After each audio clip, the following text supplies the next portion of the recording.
Kylian Mbappé complètement à la ramasse depuis quelques matchs. Encore dimanche soir à Rennes, le nouveau salaire ridicule de Paul Pogba et la blague des Bleus sur Olivier Giroud. C'est le programme du journal du foot numéro 1387.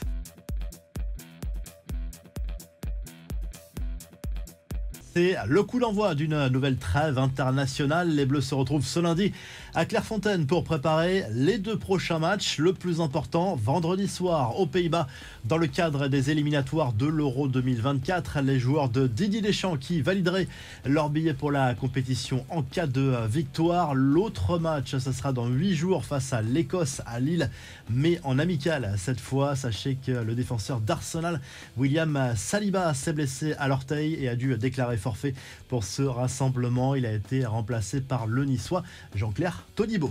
Le PSG s'est rassuré dimanche soir à Rennes, pas Kylian Mbappé, après la claque reçue en Ligue des Champions cette semaine. À Newcastle, le champion de France est allé gagner au Roazhon Park 3-1 et monte sur le podium de la Ligue 1. Côté point négatif, Kylian Mbappé a encore livré une prestation en dessous de ses standards habituels. Maladroit, râleur à l'attaquant du PSG a encore été transparent. Il s'est même troué face au but vide après avoir crocheté Mandanda dans la surface en fin de match. 4e match sans marquer pour lui, c'est extrêmement rare. Au coup de sifflet final. Et malgré la victoire, on a vu un Luis Enrique très agacé par les questions du journaliste de Free Ligue 1, Alexandre Ruiz. Le coach du PSG lui a reproché ses questions sur les choses à améliorer pour son équipe. Toi, tu ne vois que les choses négatives, tu es corrosif. Toutes les interviews, c'est le plus négatif de l'histoire du football mondial. Les jeunes comprennent tout. Je crois que c'est toi qui ne comprends rien. C'est ce que je pense des questions que tu me poses. A lâché le coach parisien avant de quitter le plateau assez remonté. Les infos en bref, des nouvelles de Paul Pogba dont l'avenir est très incertain depuis la confirmation de son deuxième test positif à la testostérone. En attendant de connaître sa sanction et la décision de la Juve, le milieu de terrain français ne perçoit que le salaire minimum possible pour un joueur professionnel en Italie, à savoir 42 500 € bruts par an. Ça représente 3 500 € par mois alors qu'il avait le meilleur salaire du vestiaire jusqu'ici, 8 millions annuels sans les primes. Des nouvelles de Moridio, le gardien de Clermont, victime d'un jet de pétard dimanche face à Montpellier, à la Mosson. Il va mieux, mais reste choqué par cet incident. Le portier clermontois a dû être évacué sur civière. Le match a été arrêté définitivement et le MHSC risque gros.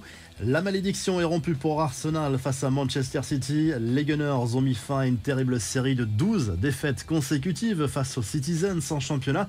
Victoire 1-0 du club londonien qui remonte à égalité de points avec Tottenham à la première place en Première Ligue. C'est terminé pour José Luis Mendilibar sur le banc du FC Séville, tenu en échec par le Rayo Vallecano ce week-end et seulement 14e de Liga.